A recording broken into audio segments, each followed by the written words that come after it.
अब देखिए हिंदी लॉ से पहले आपके पास आपको सॉल्युबिलिटी का मीनिंग पहले क्लियर होना चाहिए। सॉल्युबिलिटी क्या चीज होता है? सॉल्युबिलिटी हम लोअर क्लासेस में भी पढ़ते हैं। सॉल्युबिलिटी ऑफ सब्सटेंस का मतलब होता है maximum amount of a substance which can be dissolved in a definite or a specific amount of solvent at a specific temperature। आपने वाटर ले लिया या कोई सॉल्वेंट ले लिया, उसका एक डेफिनेट अमाउंट ले लिया, जो भी अमाउंट आपको लेना था, 100 ग्राम ले लिया या 200 ग्राम ले लिया या 100 ml ले लिया, और उसमें एक सॉल्यूट को आप डिजोल्व कर रहे हैं। वो सॉल्यूट डिजोल्व होता जा रहा है, जैसे शुगर मान लेते हैं। तो कभी तो एक ऐसी स्टेज आएगी जब उस सॉल्वेंट के अंदर, उस डेफिनेट अमाउंट ऑफ सॉल्वेंट के अंदर सॉल्यूट का और अधिक अमाउंट आप डिजोल्व नहीं कर पाएंगे आप। मतलब कि आप मैक्सिमम अमाउंट डिजोल्व कर चुके हैं, अब इससे ज्यादा सॉल्यूट आप डिजोल्व नहीं कर पाएंगे। तो मैक्सिमम जितना अमाउंट आप सॉल्यूट का डिजोल्व कर सकते हैं एक डेफिनेट अमाउंट ऑफ सॉल्वेंट में एक डेफिनेट टेम्परेचर पे, उसी को हम सॉल्युबिलिटी कहते हैं। जैसे अगर मान लो आपने शुगर डिजोल्व किया वाटर में, और 32 ग्राम शुगर डिजोल्व करने के बाद 100 ग्राम वाटर आपने लिया था, और उस 100 ग्राम वाटर में 32 ग्राम शुगर डिजोल्व करने के बाद और ज्यादा शुगर आप डिजोल्व नहीं कर पा रहे हैं। तो इसका मतलब ये हुआ कि जो सॉल्युबिलिटी है शुगर की वो 32 ग्राम पर 100 ग्राम ऑफ सॉल्वेंट है। यही तो मतलब है, ठीक है ना? अब इसका मतलब ये हुआ, अब और ज्यादा अमाउंट, और ज्यादा सॉल्यूट, और ज्यादा सॉल्यूट आप उसमें डिजोल्व नहीं कर पाएंगे। क्लियर? तो अब अगर हमें और सॉल्यूट उसमें डिजोल्व करना है तो फिर हम क्या करेंगे? अब या तो हम अमाउंट ऑफ सॉल्वेंट बढ़ाएं, जो 100 ग्राम था उसकी जगह हम और ज्यादा सॉल्वेंट लें, और या फिर हम टेम्परेचर चेंज करें। मतलब जब तक हमारे पास अमाउंट ऑफ सॉल्वेंट वो फिक्स है, जब तक टेम्परेचर हमारे पास फिक्स है, तब तक हम इससे ज्यादा अमाउंट नहीं डिजोल्व कर सकते। यही सॉल्युबिलिटी का मतलब, ठीक है? तो solubility of Yes, substance sir. is what? Solubility of substance is the maximum amount of substance which can be dissolved in a specific amount of solvent at a specific temperature। तो जब आप solubility बोलते हैं तो साथ में temperature भी बोलिए। आपने कहा solubility की 32 ग्राम पर 100 ग्राम है, तो आगे मेंशन करिए at 25 डिग्री सेल्सियस या at 30 डिग्री, जिस टेम्परेचर पे वो डेटा है। क्योंकि ये जो 32 ग्राम की लिमिटेशन है कि हम 32 ग्राम से ज्यादा नहीं डिजोल्व कर पाएंगे 100 ग्राम में, वो एक सर्टेन टेम्परेचर पे होगा। अगर हम किसी दूसरे टेम्परेचर के लिए बात करेंगे तो ये मैक्सिमम अमाउंट ऑफ सॉल्यूट जो हम डिजोल्व कर सकते हैं वो अलग वैल्यू होगा उसका कुछ, ठीक है? जैसे आप चाशनी बनाते हैं, ठंडे पानी में आप Yes, शुगर sir. डिजोल्व करते हैं तो कम शुगर डिजोल्व होगा, गर्म कर देंगे तो शुगर का अमाउंट ज्यादा आप डिजोल्व कर सकते हैं उसमें, ठीक है? तो टेम्परेचर चेंज कर देंगे तो जो ये मैक्सिमम अमाउंट ऑफ सॉल्यूट जो आप डिजोल्व कर सकते हैं उसकी वैल्यू बढ़ जाएगी। तो ये सॉलिबिलिटी Yes, का sir. मतलब है। अब देखिए, तो यहाँ पर हमें सॉलिड की और गैस की, दोनों की सॉलिबिलिटी पे थोड़ा सा फोकस करेंगे। और किसी भी गैस की हो या सॉलिड की हो, किसी भी सब्सटेंस की सॉलिबिलिटी टेम्परेचर और प्रेशर फैक्टर पे डिपेंड करती है। जब हम सॉल्यूट का या जब हम डिजोल्व करते समय टेम्परेचर को चेंज करेंगे या प्रेशर को चेंज करेंगे तो उसका इफेक्ट सॉलिबिलिटी पे आएगा। वो क्या इफेक्ट आएगा ये हमें समझना है। तो पहले जरा सॉलिड्स की सॉलिबिलिटी देखते हैं। तो किसी सॉलिड को अगर हम लिक्विड में डिजोल्व करेंगे तो उस पर प्रेशर का और टेम्परेचर फैक्टर का क्या इफेक्ट आएगा? देखिए वैसे जनरली सॉलिड को जब आप डिजोल्व करते हैं लिक्विड में तो एक जनरल रूल होता है लाइक डिजोल्व लाइक। मतलब कोई भी सॉलिड किसी लिक्विड में डिजोल्व होगा या नहीं होगा ये इस बात पर डिपेंड करता है कि उस सॉलिड का नेचर क्या है, और जिस लिक्विड में आप डिजोल्व कर रहे हैं उस लिक्विड या उस सॉल्वेंट का नेचर क्या है। जैसे अगर हमारा सॉलिड सब्सटेंस पोलर नेचर का है, पोलैरिटी है उसमें, प्लस माइनस पोल्स हैं, और जिसमें हम डिजोल्व कर रहे हैं वो सॉल्वेंट भी हमारा पोलर सॉल्वेंट है जैसे वाटर है, तो लाइक डिजोल्व लाइक के according polar solutes polar solvent में इजीली सॉल्युबल होंगे, यानी वहां पर उनकी सॉल्युबिलिटी बेटर हो। ऐसे ही जो non Yes, sir. Polar solutes हैं, नॉन पोलर सॉल्यूट्स मतलब जिसमें पोलैरिटी नहीं होती है, कोवेलेंट कंपाउंड्स, मोस्टली जो कोवेलेंट कंपाउंड्स होते हैं या ऑर्गेनिक कंपाउंड्स होते हैं वो मोस्टली नॉन पोलर होते हैं, ज्यादातर उसमें नॉन पोलर होते हैं। तो वो नॉन पोलर सॉल्वेंट्स में, बेंजीन में, ईथर में, कार्बन टेट्राक्लोराइड में, इसमें बेटर सॉल्युबल होंगे। तो एक तो फैक्टर ये वर्क करता है लाइक डिजॉल्व लाइक का, कि किस टाइप का सॉल्यूट है और किस टाइप के सॉल्वेंट में आप डिजॉल्व कर रहे हैं, उस पर सॉल्युबिलिटी डिपेंड करेगी। लेकिन Yes, sir. इसके अलावा नेचर ऑफ सॉल्यूट और नेचर ऑफ सॉल्वेंट एक फैक्टर है सॉल्युबिलिटी के लिए। इसके अलावा टेम्परेचर और प्रेशर भी एक फैक्टर है जिसका इफेक्ट आएगा। अब देखिए जब कोई सॉलिड डिसॉल्व होता है तो इसमें होता क्या, डिसोल्यूशन बेसिकली होता कैसे, ये एक इक्विलिब्रियम प्रोसेस होता है। जब आप किसी सॉल्यूट को, सॉलिड हो या लिक्विड हो या गैस, किसी सॉल्यूट को जब आप वाटर में डिसॉल्व करते हैं, जैसे हम ये अभी सॉलिड की बात कर रहे हैं, तो वो सॉलिड क्या होता है, वाटर में जाके वो डिसोसिएट हो जाता है छोटे छोटे पार्टिकल्स में, उसी को डिसोल्यूशन कहते हैं हम लोग, है ना। और वो छोटे छोटे यस सर। पार्टिकल्स में ब्रेक हो, जैसे शुगर के क्रिस्टल्स अगर आप डिसॉल्व करो तो हर एक क्रिस्टल के अंदर, एक छोटे से क्रिस्टल के अंदर भी मिलियंस ऑफ मॉलिक्यूल्स हैं शुगर के। जब वो क्रिस्टल वाटर में जाता है तो वो मिलियंस ऑफ मॉलिक्यूल्स अलग अलग हो जाएंगे, इस प्रोसेस को कहते हैं dissolution. But at the same time जो मॉलिक्यूल्स अंदर डिसॉल्व हैं वो आपस में एसोसिएट होकर, आपस में एक दूसरे से जुड़कर और सेटल डाउन होते रहते हैं, या प्रिसिपिटेट बनाते हैं, या बिगर मॉलिक्यूल्स बनाते हैं, या ग्रुप बनाते हैं। इस प्रोसेस को हम लोग कहते हैं क्रिस्टलाइजेशन। तो ये दोनों प्रोसेस नॉर्मल, अगर हम बात करें जनरल प्रोसेस में बात करें, सॉलिड को जब आप डिसॉल्व करेंगे तो ये दोनों प्रोसेस साइमल्टेनियसली चलते रहते हैं। डिसोल्यूशन भी एक तरफ हो रहा है, मतलब जो आप सॉलिड डिसॉल्व कर रहे हैं वो डिसॉल्व हो रहा है। ऑन द अदर हैंड जो डिसॉल्व पार्टिकल्स थे वो एसोसिएट होके सेटल डाउन या प्रेसिपिटेट भी बना रहे हैं या क्रिस्टलाइज भी हो रहे हैं। एक ऐसी स्टेज यस सर। आएगी जब इन दोनों प्रोसेसेस के, यानी डिसोल्यूशन प्रोसेस और क्रिस्टलाइजेशन प्रोसेस, इनमें एक इक्विलिब्रियम सेटअप हो जाएगा। जब ये इक्विलिब्रियम आ जाएगा, उस इक्विलिब्रियम स्टेज में कितना सॉल्यूट डिसॉल्व है वो सॉल्युबिलिटी है। क्योंकि इक्विलिब्रियम आने का मतलब है कि अब फॉरवर्ड रिएक्शन मतलब डिसोल्यूशन और बैकवर्ड रिएक्शन मींस क्रिस्टलाइजेशन, इन दोनों प्रोसेसेस की स्पीड इक्वल हो चुकी है। तो अगर आप अब सॉल्यूट को डिसॉल्व करोगे तो जितना वो डिसॉल्व होगा उतना ही डिसॉल्व सॉल्यूट में से क्रिस्टलाइज आउट हो जाएगा। ठीक है, तो अब आप और यस सर। ज्यादा इफेक्टिवली, नेट रिजल्ट ये होगा कि अब आप और सॉल्यूट डिसॉल्व नहीं कर पाओगे। तो डिसोल्यूशन में होता ये है प्रोसेस। ठीक है, यस सर। और इसी समय जब ये सिचुएशन आ जाए, इसका मतलब अब आप और सॉल्यूट डिसॉल्व नहीं कर पाओगे, या ये कह लो कि अगर आप और सॉल्यूट डिसॉल्व कर रहे हो तो वो अमाउंट तो डिसॉल्व हो जाएगा, लेकिन उसके इक्वल अमाउंट जो डिसॉल्व सॉल्यूट था उसमें से क्रिस्टलाइज आउट हो जाएगा। तो नेट रिजल्ट तो वही हुआ कि सॉल्यूट और ज्यादा मिक्स नहीं हो पा रहा अंदर। ऐसे ही सॉल्यूशन यस को सर। हम लोग क्या कहते हैं, सैचुरेटेड। Saturated solution. ठीक है ना, मतलब जब आप मैक्सिमम अमाउंट डिसॉल्व कर लेते हो, जब आप और ज्यादा सॉल्यूट नहीं डिसॉल्व कर सकते हो तो आप कह देते हो कि हमने सैचुरेटेड सॉल्यूशन कर लिया। लेकिन ये जो सैचुरेटेड सॉल्यूशन है वो उस पर्टिकुलर टेम्परेचर पे, जिस टेम्परेचर पे हम अपना एक्सपेरिमेंट कर रहे हैं वहां सैचुरेटेड है। अगर हम टेम्परेचर बढ़ा दें तो हो सकता है यही सैचुरेटेड सॉल्यूशन अनसैचुरेटेड हो जाएगा और इसमें आप और सॉल्यूट डिसॉल्व कर सकते हो। ठीक है, यस सर। अब सॉलिड्स की सॉल्युबिलिटी पे टेम्परेचर का और प्रेशर का क्या इफेक्ट है जरा देखिएगा। पहली बात, सॉलिड्स की सॉल्युबिलिटी पे जनरली टेम्परेचर इंक्रीज करने पे सॉलिड की सॉल्युबिलिटी इंक्रीज करती है। लेकिन अगेन ये मैक्सिमम केसेस में ये होता है, लेकिन वैसे टेम्परेचर का क्या इफेक्ट होगा ये डिपेंड करता है कि उस सॉलिड्स का जो डिसोल्यूशन है लिक्विड में वो एक्सोथर्मिक प्रोसेस है या एंडोथर्मिक प्रोसेस है, इस पे डिपेंड करता है। ली शटले प्रिंसिपल के अकॉर्डिंग अगर किसी सॉलिड को आप वाटर में डिसॉल्व करते हैं और उसका डिसोल्यूशन एक एक्सोथर्मिक प्रोसेस है, यानी जब वो डिसॉल्व होता है सॉल्वेंट में तो हीट लिबरेट करता है, उस कंडीशन में अगर हम टेम्परेचर बढ़ाएंगे तो सॉलिड की सॉल्युबिलिटी डिक्रीज हो जाएगी उस कंडीशन में। ठीक है, यस सर। ऐसे बहुत लिमिटेड सॉल्यूट्स हैं, ऐसे बहुत लिमिटेड सॉलिड्स हैं जिनका डिसोल्यूशन एक्सोथर्मिक नेचर का होता है। इसलिए हम जनरली ये कहते हैं कि टेम्परेचर बढ़ाने पे सॉलिड की सॉल्युबिलिटी बढ़ती है। आप अपने घर में वाटर में और शुगर को देख लो, आप ठंडे पानी में शुगर को डिसॉल्व करेंगे तो कम अमाउंट शुगर का डिसॉल्व होगा या जल्दी डिसॉल्व नहीं होगा, वही गर्म पानी में डिसॉल्व यस। करेंगे ज्यादा अमाउंट भी डिसॉल्व होगा और जल्दी डिसॉल्व होगा। तो सॉल्युबिलिटी टेम्परेचर बढ़ाने पे बढ़ती है सॉलिड्स की जनरली। क्लियर हो गई बात। Yes sir.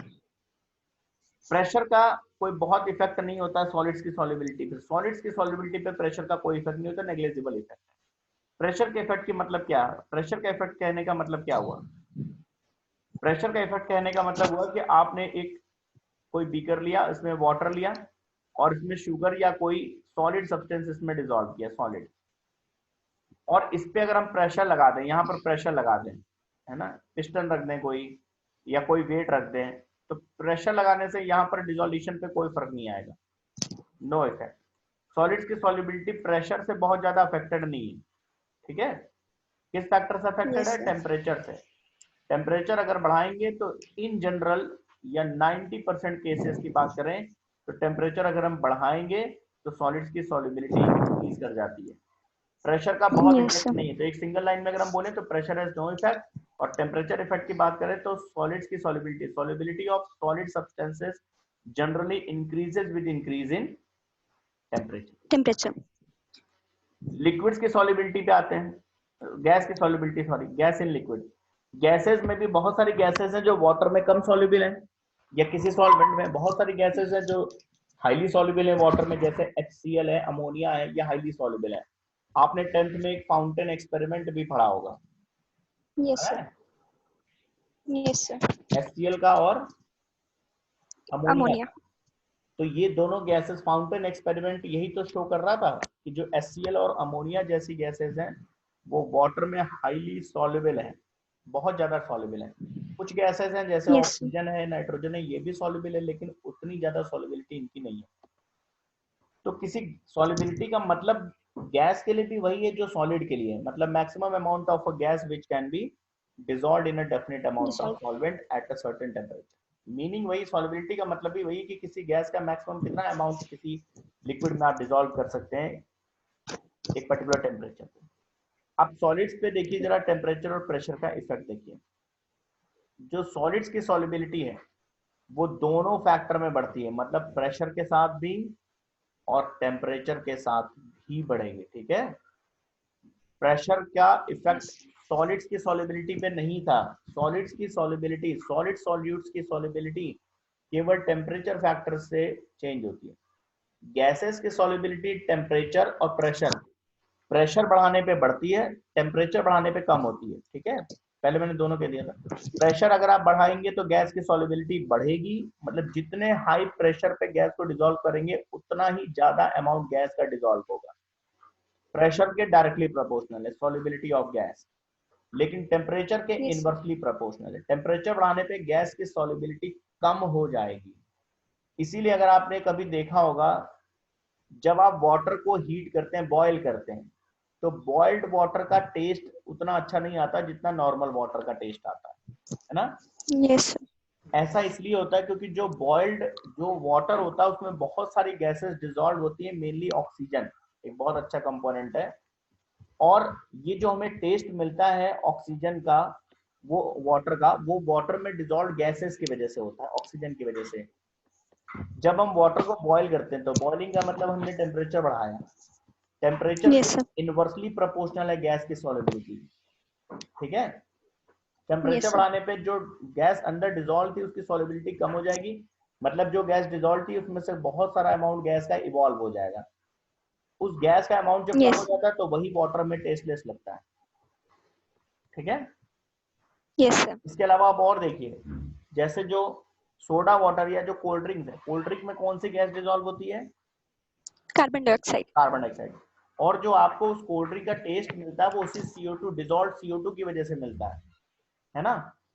आप Yes, देखिए sir. जितनी कोल्ड ड्रिंक ठंडी होगी उतना आपको टेस्ट मिलता है, और गर्म कोल्ड ड्रिंक होगी तो टेस्ट नहीं मिलेगा आपको। ऐसा क्यों? Yes, sir. क्योंकि जितनी कोल्ड ड्रिंक ठंडी होगी मतलब उसका टेम्परेचर जितना आप कम रखेंगे, सॉल्युबिलिटी ऑफ गैस हाई रहेगा, इनवर्सली रिलेटेड है, तो उतना ही ज्यादा Yes, sir. CO2 अंदर डिसॉल्व रहेगा और उसका टेस्ट मिलेगा आपको, ठीक है। जितनी आप गर्म कोल्ड ड्रिंक लेंगे, जितना मतलब टेम्परेचर बढ़ाएंगे, सॉल्युबिलिटी डिक्रीज कर जाएगी गैस की, मतलब CO2 का जो अमाउंट डिसॉल्व होना चाहिए वाटर में वो बहुत कम अमाउंट डिसॉल्व होगा, और उसकी वजह से टेस्ट आपको नहीं मिलता। ये Yes, प्रैक्टिकल sir. एग्जांपल्स आपके डे टू डे लाइफ में। तो टेम्परेचर और प्रेशर फैक्टर के साथ जरा मेरे साथ बोलिए, सॉल्युबिलिटी ऑफ गैसेस पे प्रेशर का डायरेक्ट इफेक्ट है ना। मतलब Yes, sir. सॉल्युबिलिटी, हम ऐसे क्वेश्चन पूछते हैं, solubility of gas increases with dash in pressure, So increase in pressure. And solubility of a gas increases with dash in temperature, Decrease in temperature. ठीक है। Solids की Yes, सॉल्युबिलिटी sir. में क्या था, प्रेशर का तो कोई इफेक्ट ही नहीं था, और टेम्परेचर का Yes, इफेक्ट sir. डायरेक्ट था। मतलब 90% Yes, sir. केसेस सॉलिड की सॉल्युबिलिटी में क्या होता है, टेम्परेचर के डायरेक्टली प्रोपोर्शनल है। गैस की सॉल्युबिलिटी टेम्परेचर के इनवर्सली Inversely प्रोपोर्शनल है। proportional. दूसरी बात, सॉलिड्स की सॉल्युबिलिटी पे प्रेशर का कोई इफेक्ट नहीं है, गैस की सॉल्युबिलिटी पे प्रेशर का भी इफेक्ट है, ठीक है। Yes, sir. Yes, sir. Clear हो गया ना यहाँ तक? अब Yes, sir. आते हैं एक topic, Henry's law. Ananya clear है? Yes, sir. Henry's law, Henry's law gas, किसी भी गैस की सॉल्युबिलिटी पे प्रेशर के इफेक्ट को शो करता है। बहुत सिंपल सा लॉजिक है, बहुत सिंपल सा रूल है। The solubility of a gas in a liquid is directly proportional to the partial pressure of gas present above the surface of liquid. मतलब किसी भी गैस को जितने ज्यादा प्रेशर पे आप डिसॉल्व करेंगे, उसका उतना ही ज्यादा अमाउंट लिक्विड में डिसॉल्व होगा, उसकी सॉल्युबिलिटी डायरेक्टली प्रोपोर्शनल होगी गैस की। यही हेनरीज लॉ है, ठीक है? Yes, sir. हेनरीज लॉ सीधे से ये कहता है कि गैस की सॉल्युबिलिटी या the amount of gas dissolved in a liquid dissolved in a definite amount of solvent is directly proportional to pressure of gas। जैसे Yes, यहाँ sir. पर देखिए एक डायग्राम मैंने दिखाया है यहाँ पे। डायग्राम 1 को देखिएगा, 1 और 2 दोनों को देखिएगा, ठीक है? Yes, diagram sir. 1 में आप देखिएगा तो यहाँ पर ये लिक्विड स्टेट है, ये ठीक है, ये लिक्विड है Okay, sir. और इसके ऊपर ये गैस रखी हुई है, ये गैस है, यहाँ ये पिस्टन लगा हुआ है, ठीक है? Yes, sir. देखिए गैस के मॉलिक्यूल, यहाँ जो गैस के मॉलिक्यूल्स हैं ये अनडिजॉल्व्ड है, और यहाँ जो आप देख रहे हैं ये डिजॉल्व्ड गैस है जो लिक्विड स्टेट में आ गए हैं। क्लियर? Yes, sir. तो आप देखिए पिस्टन जब ऊपर है मतलब यहाँ प्रेशर बहुत कम है, रिलैक्स है गैस बिल्कुल। जब यहाँ Yes, sir. प्रेशर कम है तो अंदर देखिए गैस के मॉलिक्यूल्स कम डिजॉल्व है, ठीक है? जब हमने Yes, sir. पिस्टन को थोड़ा सा डाउनवर्ड शिफ्ट किया, डाउनवर्ड शिफ्ट करने से यहाँ पर प्रेशर की वैल्यू बढ़ेगी। बढ़ गई। जब यहाँ प्रेशर बढ़ गई तो गैस की सॉल्युबिलिटी भी अंदर बढ़ गई। अब देखिए उसी लिक्विड के अंदर गैस के ज्यादा मॉलिक्यूल्स डिसॉल्व हो गए। Yes, sir. यही हेनरीज लॉ है कि प्रेशर जब आप बढ़ाएं, जितने हाई प्रेशर पे आप गैस को डिसॉल्व करेंगे उतना ज्यादा अमाउंट गैस का डिसॉल्व होगा। कोल्ड ड्रिंक्स की बोतल को जब पैक करते हैं हम लोग फैक्ट्रीज में, जब फैक्ट्री में उसको पैक करते हैं तो बहुत हाई प्रेशर पे उसको CO2 को डिसॉल्व करते हैं, इसीलिए CO2 का बहुत अच्छा अमाउंट उसमें डिसॉल्व हो जाता है। जब आप कोल्ड ड्रिंक की बोतल में कैप ओपन करते Yes, हैं sir. तो जैसे आपने कैप ओपन करी तो प्रेशर रिलीज हो गया, है ना? और प्रेशर रिलीज होने का मतलब है कि गैस की Yes, sir. सॉल्युबिलिटी कम हो गई, तो इसका मतलब अंदर जो गैस डिसॉल्व थी अब वो इवॉल्व होना शुरू हो गई। अगर आपने ज्यादा देर तक उसको कंज्यूम नहीं किया तो, जल्दी से Yes, उसको sir. कंज्यूम नहीं किया, अगर ज्यादा देर तक उसे रख दिया तो पूरी गैस उसमें से एस्केप कर जाएगी। क्यों? क्योंकि प्रेशर रिलीज हो चुका है। जब उसे आपने पैक किया था फैक्ट्री में तो बहुत हाई प्रेशर CO2 का था लिक्विड सरफेस के ऊपर, और high pressure of Yes, sir. CO2 की वजह से CO2 का बहुत ज्यादा अमाउंट अंदर डिसॉल्व था।